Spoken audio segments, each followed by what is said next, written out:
Relato del médico judío. La cosa más extraordinaria que me ocurrió en mi juventud es precisamente esta que vais a oír, oh mis señores llenos de cualidades. Estudiaba entonces medicina y ciencias en la ciudad de Damasco. Y cuando tuve bien aprendida mi profesión, empecé a ejercerla y a ganarme la vida. Pero un día entre los días, cierto esclavo del gobernador de Damasco vino a mi casa y diciéndome que le acompañase, me llevó al palacio del gobernador. Y allí, en medio de una gran sala, vi un lecho de mármol chapeado de oro. En ese lecho estaba echado y enfermo un hijo de Adán. Era un joven tan hermoso, que no se habría encontrado otro como él entre todos los de su tiempo. Me acerqué a su cabecera y le deseé pronta curación y completa salud. Pero él solo me contestó haciéndome una seña con los ojos. Y yo le dije, oh mi señor, dame la mano.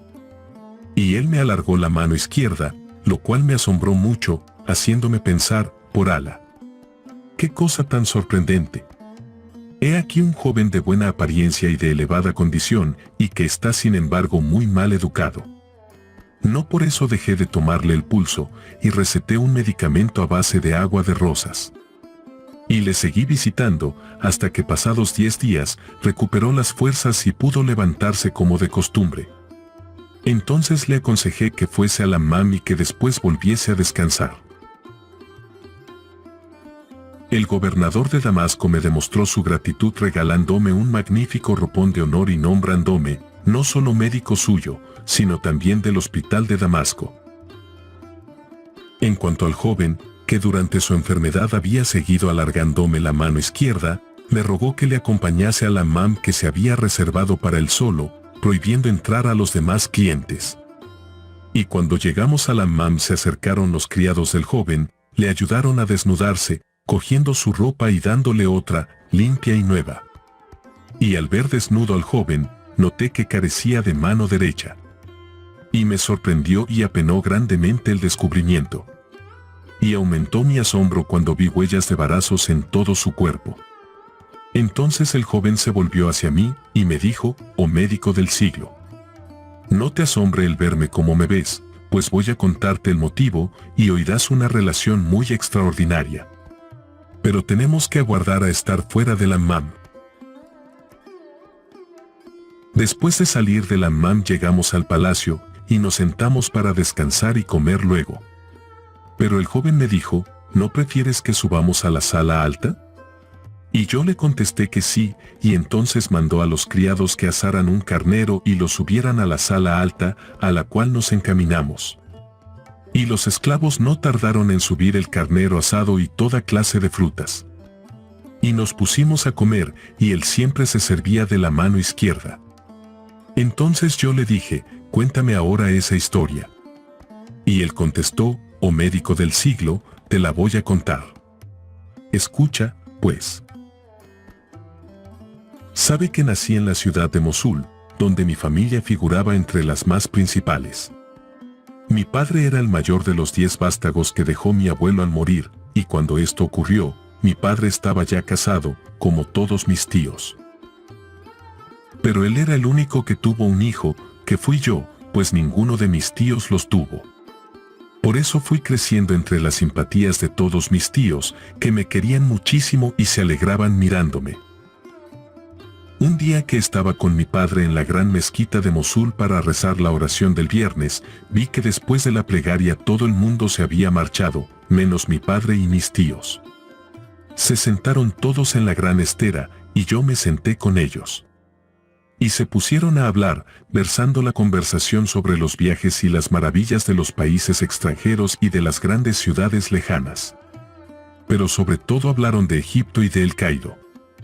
Y mis tíos repitieron los relatos admirables de los viajeros que habían estado en Egipto y decían que no había en la tierra país más bello ni río más maravilloso que el Nilo. Por eso los poetas han hecho muy bien en cantar ese país y su Nilo, y dice la verdad el poeta cuando dice: por Alá, te conjuro que digas al río de mi país, al Nilo de mi país, que aquí no puedo extinguir la sed, que el Éufrates no puede apagar la sed que me atormenta. Mis tíos empezaron a enumerar las maravillas de Egipto y de su río, con tal elocuencia y tanto calor, que cuando dejaron de hablar y se fue cada cual a su casa, quedé muy pensativo y preocupado, y no podía apartarse de mi espíritu el grato recuerdo de todas aquellas cosas que acababa de oír con motivo de aquel país tan admirable. Y cuando volví a casa, no pude pegar los ojos en toda la noche, y perdí el apetito. Averigüé a los pocos días que mis tíos estaban preparando un viaje a Egipto y rogué con tanto ardor a mi padre y tanto laboré para que me dejase ir con ellos, que me lo permitió y hasta compró mercaderías muy estimables. Y encargó a mis tíos que no me llevasen con ellos a Egipto, sino que me dejasen en Damasco, donde debía yo ganar dinero con los géneros que llevaba. Me despedí de mi padre, me junté con mis tíos y salimos de Mosul. Así viajamos hasta Alepo, donde nos detuvimos algunos días y desde allí reanudamos el viaje hacia Damasco, a donde no tardamos en llegar. Y vimos que Damasco es una hermosa ciudad, entre jardines, arroyos, árboles, frutas y pájaros. Nos albergamos en uno de los khanes, mis tíos se quedaron en Damasco hasta que vendieron sus mercaderías de Mosul, comprando otras en Damasco para despacharlas en el Cairo, y vendieron también mis géneros tan ventajosamente, que cada dracema de mercadería me valió 5 dracmas de plata. Después mis tíos me dejaron solo en Damasco y prosiguieron su viaje a Egipto. En cuanto a mí, continué viviendo en Damasco, en donde alquilé una casa maravillosa, cuyas bellezas no puede enumerar la lengua humana. Me costaba 2 dinares de oro al mes. Pero no me contenté con esto.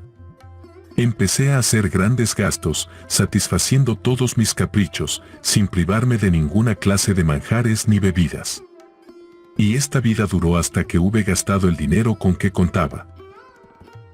Y por entonces, estando sentado un día a la puerta de mi casa para tomar el fresco, vi acercarse a mí, viniendo no sé de dónde, a una joven ricamente vestida, sobrepasando en elegancia a todo cuanto yo había visto en mi vida. Me levanté súbitamente y la invité a que honrase mi casa con su presencia. No hizo ningún reparo, sino que traspuso el umbral y penetró en la casa gentilmente. Cerré entonces la puerta detrás de nosotros, y lleno de júbilo la cogí en brazos y la transporté al salón. Allí se descubrió, se quitó el velo, y se me apareció en toda su hermosura. Y tan hechicera la encontré, que me sentí completamente dominado por su amor. Salí enseguida en busca del mantel, lo cubrí con manjares suculentos y frutas exquisitas y cuanto era de mi obligación en aquellas circunstancias. Y nos pusimos a comer y a jugar, y luego a beber, y de tal manera lo hicimos, que nos emborrachamos por completo. La poseí entonces. Y la noche que pasé con ella hasta la mañana se contará entre las más benditas. Al día siguiente creí que hacía bien las cosas ofreciéndole 10 dinares de oro. Pero los rechazó y dijo que nunca aceptaría nada de mí. Después me dijo, y ahora, oh querido mío, sabe que volveré a verte dentro de 3 días, al anochecer. Aguárdame, porque no he de faltar. Y como yo misma me convido, no quiero ocasionarte gastos, de modo que te voy a dar dinero para que prepares otro festín como el de hoy. Y me entregó 10 dinares de oro que me obligó a aceptar, y se despidió, llevándose tras ella toda mi alma. Pero, como me había prometido, volvió a los 3 días, más ricamente vestida que la primera vez. Por mi parte, había preparado todo lo indispensable, y en realidad no había escatimado nada. Y comimos y bebimos como la otra vez, y no dejamos de hacer juntos aquello que hicimos hasta que brilló la mañana. Entonces me dijo, oh mi dueño amado, ¿de veras me encuentras hermosa? Yo le contesté, por Alá, ya lo creo. Y ella me dijo, si es así puedo pedirte permiso para traer a una muchacha más hermosa y más joven que yo, a fin de que se divierta con nosotros y podamos reírnos y jugar juntos, pues me ha rogado que la saque conmigo, para regocijarnos y hacer locuras los 3. Acepté de buena gana, y dándome entonces 20 dinares de oro, me encargó que no economizase nada para preparar lo necesario y recibirlas dignamente en cuanto llegasen ella y la otra joven. Después se despidió y se fue. Al cuarto día me dediqué, como de costumbre, a prepararlo todo con la largueza de siempre, y aún más todavía, por tener que recibir a una persona extraña. Y apenas puesto el sol, vi llegar a mi amiga acompañada por otra joven que venía envuelta en un velo muy grande. Entraron y se sentaron. Y yo, lleno de alegría, me levanté, encendí los candelabros y me puse enteramente a su disposición. Ellas se quitaron entonces los velos, y pude contemplar a la otra joven. ¡Ala, ala! Parecía la luna llena. Me apresuré a servirlas, y les presenté las bandejas repletas de manjares y bebidas, y empezaron a comer y beber. Y yo, entre tanto, besaba a la joven desconocida, y le llenaba la copa y bebía con ella. Pero esto acabó por encender los celos de la otra, que supo disimularlos, y hasta me dijo, por Alá: «Cuán deliciosa es esta joven. ¿No te parece más hermosa?». Que me apresuré a servirlas, y les presenté las bandejas repletas de manjares y bebidas, y empezaron a comer y beber. Y yo, entre tanto, besaba a la joven desconocida, y le llenaba la copa y bebía con ella. Pero esto acabó por encender los celos de la otra, que supo disimularlos, y hasta me dijo, por Alá: «Cuán deliciosa es esta joven. ¿No te parece más hermosa que yo?». Y yo respondí ingenuamente, «Es verdad, razón tienes». Y ella dijo, «Pues cógela y ve a dormir con ella. Así me complacerás». Yo respondí, «Respeto tus órdenes y las pongo sobre mi cabeza y mis ojos». Ella se levantó entonces, y nos preparó el lecho, invitándonos a ocuparlo. Y después me tendí junto a mi nueva amiga, y la poseí hasta por la mañana.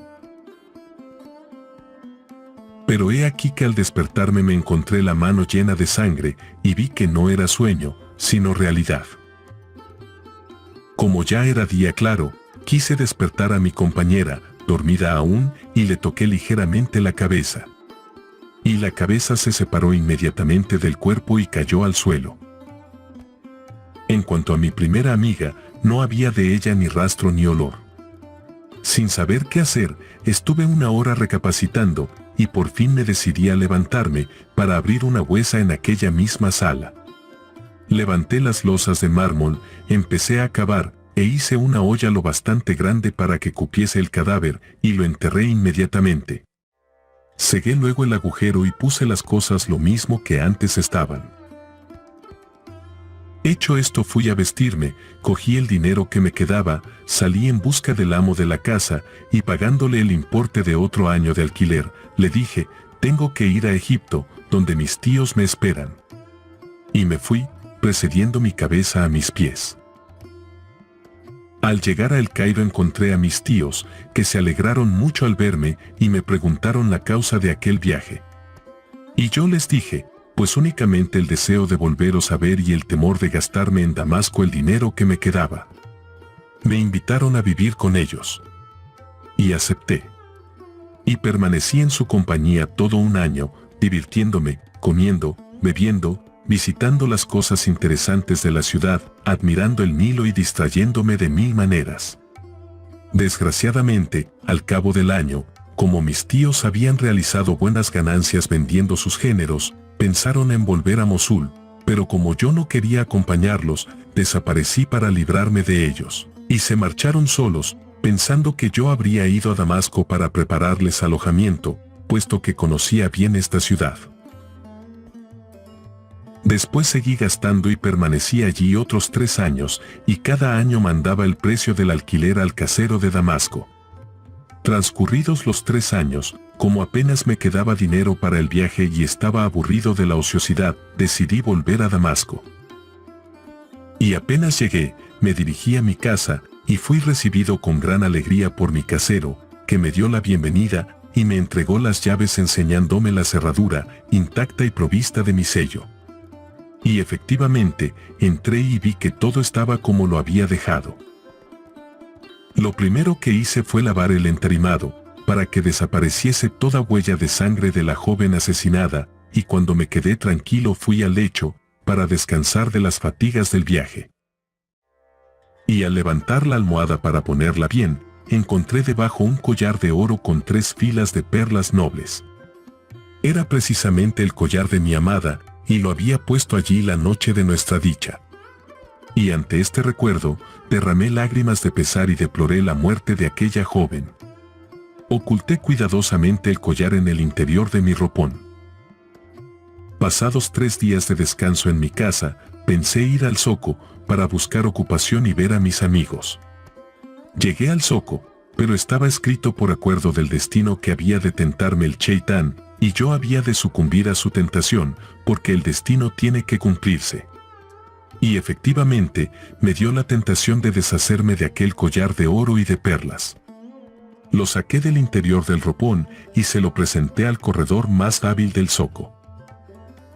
Este me invitó a sentarme en su tienda, y en cuanto se animó el mercado, cogió el collar, me rogó que le esperase, y se fue a someterlo a las ofertas de mercaderes y parroquianos. Y al cabo de 1 hora volvió y me dijo: creí a primera vista que este collar era de oro de ley y perlas finas, y valdría lo menos 1000 dinares de oro, pero me equivoqué, es falso. Está hecho según los artificios de los francos, que saben imitar el oro, las perlas y las piedras preciosas, de modo que no me ofrecen por él más que 1000 dracmas, en vez de 1000 dinares. Y contesté: verdaderamente, tienes razón. Este collar es falso. Lo mandé construir para burlarme de una amiga, a quien se lo regalé. Y ahora esta mujer ha muerto y le ha dejado el collar a la mía, de modo que hemos decidido venderlo por lo que den. Tómalo, véndelo en ese precio y tráeme los 1000 dracmas. Y el astuto corredor se fue con el collar, pero después de haberme mirado con el ojo izquierdo. En este momento de su narración, Echeaurazada vio aparecer la mañana y se calló discretamente. Pero cuando llegó la 28ª noche ella dijo: he llegado a saber, oh rey afortunado, que el médico judío continuó de este modo la historia del joven. El corredor, al ver que el joven no conocía el valor del collar y se explicaba de aquel modo, comprendió enseguida que lo había robado o se lo había encontrado, cosa que debía aclararse. Cogió, pues, el collar y se lo llevó al jefe de los corredores del zoco, que se hizo de él enseguida, y fue en busca del valí de la ciudad, a quien dijo: me habían robado este collar, y ahora hemos dado con el ladrón, que es un joven vestido como los hijos de los mercaderes, y está en tal parte, en casa de tal corredor. Y mientras yo aguardaba al corredor con el dinero, me vi rodeado y apresado por los guardias, que me llevaron a la fuerza a casa del valí. Y el valí me hizo preguntas acerca del collar, y yo le conté la misma historia que al corredor. Entonces el valí se echó a reír, y me dijo: ahora te enseñaré el precio de ese collar. E hizo una seña a sus guardias, que me agarraron, me desnudaron, y me dieron tal cantidad de palos y latigazos, que me ensangrentaron todo el cuerpo. Entonces, lleno de dolor, les dije: os diré la verdad. Ese collar lo he robado. Me pareció que esto era preferible a declarar la terrible verdad del asesinato de la joven, pues me habrían sentenciado a muerte y me habrían ejecutado, para castigar el crimen. Y apenas me había acusado de tal robo, me asieron del brazo y me cortaron la mano derecha, como a los ladrones, y me cosieron el brazo en aceite hirviendo para cicatrizar la herida. Y caí desmayado de dolor. Y me dieron de beber una cosa que me hizo recobrar los sentidos. Entonces cogí mi mano cortada y regresé a mi casa. Pero al llegar a ella, el propietario, que se había enterado de todo, me dijo: desde el momento que te has declarado culpable de robo y de hechos indignos, no puedes seguir viviendo en mi casa. Recoge, pues, lo tuyo y ve a buscar otro alojamiento. Yo contesté: Señor, dame 2 o 3 días de plazo para que pueda buscar casa. Y él me dijo: me avengo a otorgarte ese plazo. Y dejándome, se fue. En cuanto a mí, me eché al suelo, me puse a llorar, y decía, ¿cómo he de volver a Mosul, mi país natal? ¿Cómo he de atreverme a mirar a mi familia después de que me han cortado una mano? Nadie me creerá cuando diga que soy inocente. No puedo hacer más que entregarme a la voluntad de Alá, que es el único que puede procurarme un medio de salvación. Los pesares y la tristeza me pusieron enfermo, y no pude ocuparme en buscar hospedaje. Y al tercer día, estando en el lecho, vi invadida mi habitación por los soldados del gobernador de Damasco, que venían con el amo de la casa y el jefe de los corredores. Y entonces el amo de la casa me dijo, ¿sabe que el valí ha comunicado al gobernador general lo del robo del collar? Y ahora resulta que el collar no es de este jefe de corredores, sino del mismo gobernador general, o mejor dicho, de una hija suya, que desapareció también hace 3 años. Y vienen para prenderte. Al oír esto, empezaron a temblar todos mis miembros y coyunturas, y me dije, ahora sí que me condenan a muerte sin remisión. Más me vale declarárselo todo al gobernador general. Él será el único juez de mi vida o de mi muerte. Pero ya me habían cogido y atado, y me llevaban con una cadena al cuello a presencia del gobernador general. Y nos pusieron entre sus manos a mí y al jefe de los corredores. El gobernador, mirándome, dijo a los suyos, este joven que me traéis no es un ladrón, y le han cortado la mano injustamente. Estoy seguro de ello. En cuanto al jefe de los corredores, es un embustero y un calumniador. Apoderaos de él y metedle en un calabozo. Después el gobernador dijo al jefe de los corredores, vas a indemnizar enseguida a este joven por haberle cortado la mano, si no, mandaré que te ahorquen y confiscaré todos tus bienes, corredor maldito. Y añadió, dirigiéndose a los guardias, quitádmelo de delante, y salid todos. Entonces el gobernador y yo nos quedamos solos. Pero ya me habían libertado de la argolla del cuello, y tenía también los brazos libres. Cuando todos se marcharon, el gobernador me miró con mucha lástima y me dijo, oh, hijo mío. Ahora vas a hablarme con franqueza, diciéndome toda la verdad, sin ocultarme nada. Cuéntame, pues, cómo llegó este collar a tus manos. Yo le contesté, oh, mi señor y soberano. Te diré la verdad. Y le referí cuánto me había ocurrido con la primera joven, como cuéntame, pues, cómo llegó este collar a tus manos. Yo le contesté, oh, mi señor y soberano. Te diré la verdad. Y le referí cuánto me había ocurrido con la primera joven, como ésta me había proporcionado y traído a la casa a la segunda joven, y como, por último, llevada de los celos, había sacrificado a su compañera. Y se lo conté con todos los pormenores. Pero no es de ninguna utilidad repetirlos. El gobernador, en cuanto lo hubo oído, inclinó la cabeza, lleno de dolor y de amargura, y se cubrió la cara con el pañuelo. Y así estuvo durante 1 hora, y su pecho se desgarraba en sollozos. Después se acercó a mí, y me dijo, «Sabe, oh, hijo mío, que la primera joven es mi hija mayor. Fue desde su infancia muy perversa, y por ese motivo hube de criarla muy severamente. Pero apenas llegó a la pubertad, me apresuré a casarla, y con tal fin la envié a El Cairo, a casa de un tío suyo, para unirla con uno de mis sobrinos, y por lo tanto, primo suyo. Se casó con él, pero su esposo murió al poco tiempo, y entonces ella volvió a mi casa. Y no había dejado de aprovechar su estancia en Egipto para aprender todo género de libertinaje. Y tú, que estuviste en Egipto, ya sabes cuán expertas son en esto aquellas mujeres. No les basta con los hombres, y se aman y se mezclan unas con otras, y se embriagan y se pierden. Por eso, apenas estuvo de regreso mi hija, te encontró y se entregó a ti, y te fue a buscar 4 veces seguidas. Pero con esto no le bastaba.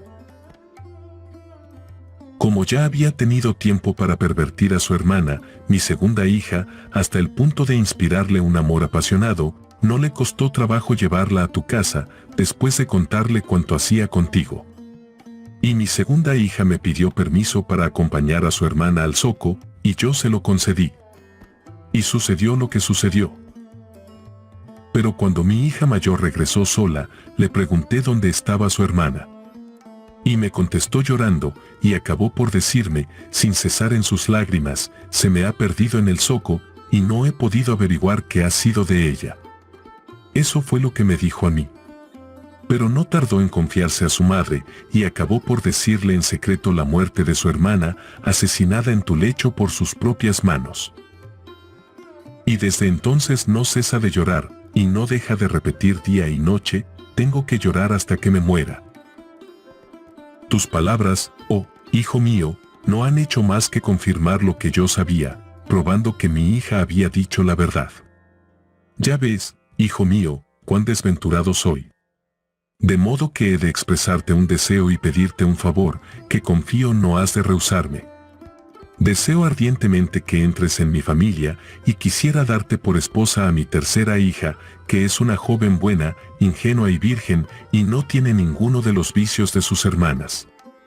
Y no te pediré dote para este casamiento, sino que, al contrario, te remuneraré con largueza, y te quedarás en mi casa como un hijo. Entonces le contesté, hágase tu voluntad, oh mi señor. Pero antes, como acabo de saber que mi padre ha muerto, quisiera mandar recoger su herencia. Enseguida el gobernador envió un propio a Mosul, mi ciudad natal, para que en mi nombre recogiese la herencia dejada por mi padre. Y efectivamente, me casé con la hija del gobernador, y desde aquel día todos vivimos aquí la vida más próspera y dulce. Y tú mismo, oh médico, has podido comprobar con tus propios ojos cuán amado y honrado soy en esta casa. Y no tendrás en cuenta la descortesía que he cometido contigo durante toda mi enfermedad tendiéndote la mano izquierda, puesto que me cortaron la derecha. En cuanto a mí, prosiguió el médico judío, mucho me maravilló esta historia, y felicité al joven por haber salido de aquel modo de tal aventura. Y él me colmó de presentes y me tuvo consigo 3 días en palacio, y me despidió cargado de riquezas y bienes. Entonces me dediqué a viajar y a recorrer el mundo para perfeccionarme en mi arte. Y he aquí que llegué a tu imperio, oh rey espléndido y poderoso. Y entonces fue cuando la noche pasada me ocurrió la desagradable aventura con el jorobado. Tal es mi historia. Entonces el rey de la China dijo, esa historia, aunque logró interesarme, te equivocas, oh médico, porque no es tan maravillosa ni sorprendente como la aventura del jorobado, de modo que no me queda más que mandaros ahorcar a los 4, y principalmente a ese maldito sastre, que es causa y principio de vuestro crimen. Oídas tales palabras, el sastre se adelantó entre las manos del rey de la China, y dijo, oh rey lleno de gloria.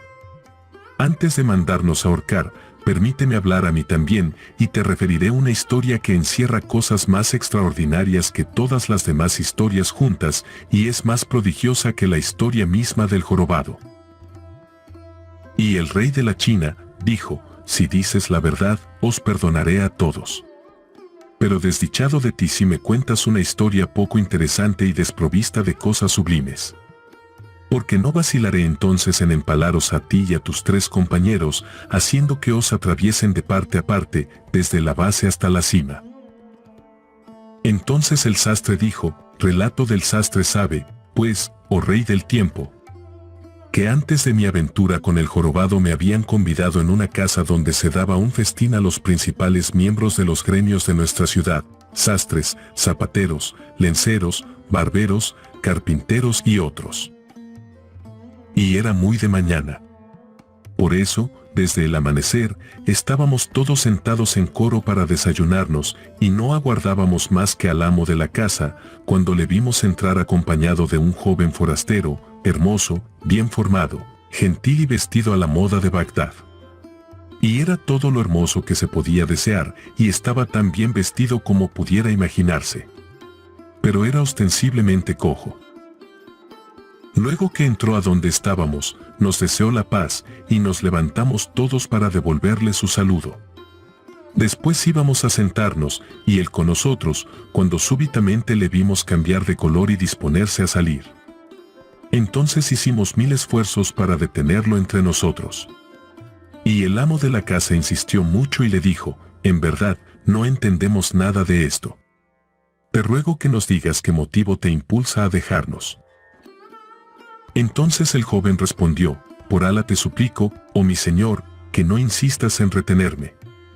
Porque hay aquí una persona que me obliga a retirarme, y es ese barbero que está sentado en medio de vosotros. Estas palabras sorprendieron extraordinariamente al amo de la casa, y nos dijo, ¿cómo es posible que a este joven, que acaba de llegar de Bagdad, le moleste la presencia de ese barbero que está aquí? Entonces todos los convidados nos dirigimos al joven, y le dijimos, cuéntanos, por favor, el motivo de tu repulsión hacia ese barbero. Él contestó, señores, ese barbero de cara de alquitrán y alma de betún fue la causa de una aventura extraordinaria que me sucedió en Bagdad, mi ciudad, y ese maldito tiene también la culpa de que yo esté cojo. Así es que he jurado no vivir nunca en la ciudad en que él viva ni sentarme en sitio en donde él se sentara. Y por eso me vi obligado a salir de Bagdad, mi ciudad, para venir a este país lejano. Pero ahora me lo encuentro aquí. Y por eso me marcho ahora mismo, y esta noche estaré lejos de esta ciudad, para no ver ese hombre de mal agüero. Y al oírlo, el barbero se puso pálido, bajó los ojos, y no pronunció palabra. Entonces insistimos tanto con el joven, que se avino a contarnos de este modo su aventura con el barbero. Historia del joven cojo con el barbero de Bagdad, contada por el cojo y repetida por el sastre. Sabed, oh, todos los aquí presentes, que mi padre era uno de los principales mercaderes de Bagdad, y por voluntad de Alá fui su único hijo. Mi padre, aunque muy rico y estimado por toda la población, llevaba en su casa una vida pacífica, tranquila y llena de reposo. Y en ella me educó, y cuando llegué a la edad de hombre me dejó todas sus riquezas, puso bajo mi mando a todos sus servidores y a toda la familia, y murió en la misericordia de Alá, a quien fue a dar cuenta de la deuda de su vida. Yo seguí, como antes, viviendo con holgura, poniéndome los trajes más suntuosos y comiendo los manjares más exquisitos. Pero he de deciros que Alá, omnipotente y gloriosísimo, había infundido en mi corazón el horror a la mujer y a todas las mujeres de tal modo, que solo verlas me producía sufrimiento y agravio. Vivía, pues, sin ocuparme de ellas, pero muy feliz y sin desear nada más. Un día entre los días, iba yo por una de las calles de Bagdad, cuando vi venir hacia mí un grupo numeroso de mujeres. Enseguida, para librarme de ellas, emprendí rápidamente la fuga y me metí en una calleja sin salida. Y en el fondo de esta calle había un banco, en el cual me senté a descansar. Y cuando estaba sentado se abrió frente a mí una celosía, y apareció en ella una joven con una regadera en la mano, y se puso a regar las flores de unas macetas que había en el alféizar de la ventana. Oh, mis señores, he de deciros que al ver a esta joven sentí nacer en mí algo que en mi vida había sentido. Así es que en aquel mismo instante mi corazón quedó hechizado y completamente cautivo, mi cabeza y mis pensamientos no se ocuparon más que de aquella joven, y todo mi pasado horror a las mujeres se transformó en un deseo abrasador. Pero ella, en cuanto hubo regado las plantas, miró distraídamente a la izquierda y luego a la derecha, y al verme me dirigió una larga mirada que me sacó por completo el alma del cuerpo. Después cerró la celosía y desapareció. Y por más que la estuve esperando hasta la puesta del sol, no volvió a aparecer. Y yo parecía un sonámbulo o un ser que ya no pertenece a este mundo.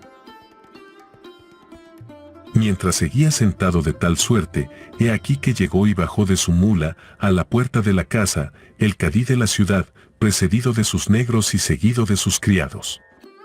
El cadí entró en la misma casa en cuya ventana había yo visto a la joven, y comprendí que debía ser su padre. Entonces volví a mi casa en un estado deplorable, lleno de pesar y zozobra, y me dejé caer en el lecho. Y enseguida se me acercaron todas las mujeres de la casa, mis parientes y servidores, y se sentaron a mi alrededor y empezaron a importunarme acerca de la causa de mi mal. Y como nada quería decirles sobre aquel asunto, no les contesté palabra. Pero de tal modo fue aumentando mi pena de día en día que caí gravemente enfermo y me vi muy atendido y muy visitado por mis amigos y parientes. Y he aquí que uno de los días vi entrar en mi casa a una vieja, que en vez de gemir y compadecerse, se sentó a la cabecera del lecho y empezó a decirme palabras cariñosas para calmarme. Después me miró, me examinó atentamente, y pidió a mi servidumbre que me dejaran solo con ella. Entonces me dijo: hijo mío, sé la causa de tu enfermedad, pero necesito que me des pormenores. Y yo le comuniqué en confianza todas las particularidades del asunto, y me contestó: efectivamente, hijo mío, esa es la hija del cadí de Bagdad, y aquella casa es ciertamente su casa. Pero sabe que el cadí no vive en el mismo piso que su hija, sino en el de abajo. Y de todos modos, aunque la joven vive sola, está vigiladísima y bien guardada. Pero sabe también que yo voy mucho a esa casa, pues soy amiga de esa joven, y puedes estar seguro de que no has de lograr lo que deseas más que por mi mediación. Anímate, pues, y ten alientos.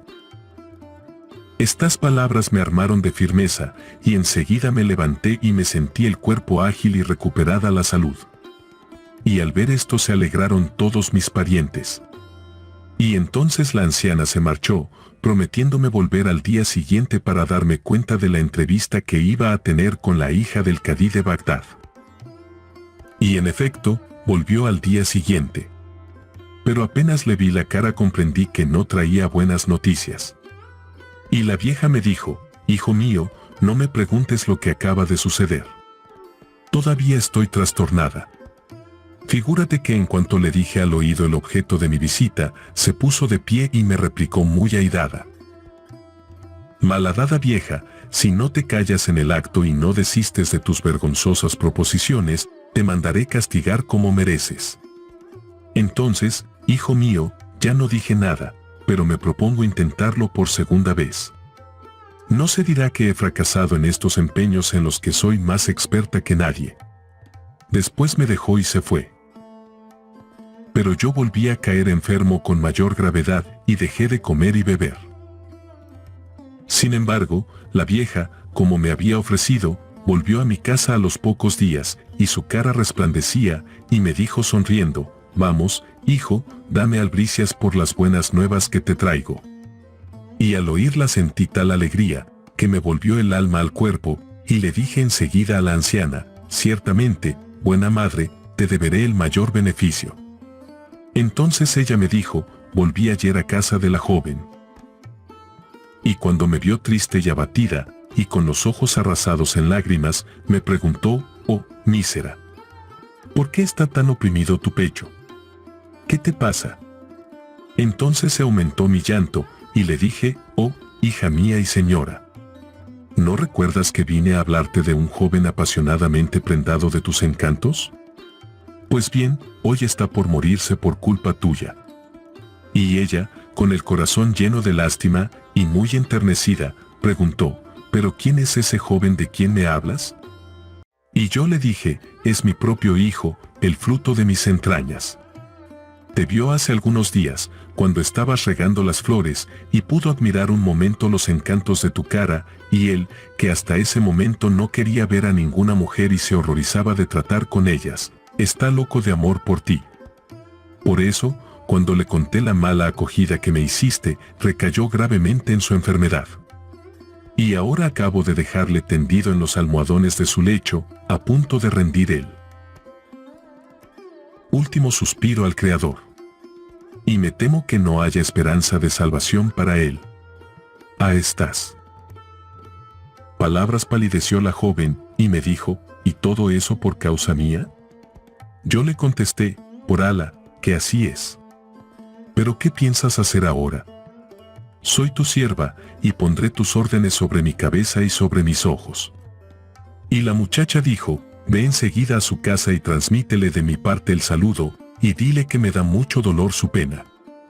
Y enseguida le dirás que mañana viernes, antes de la plegaria, le aguardo aquí.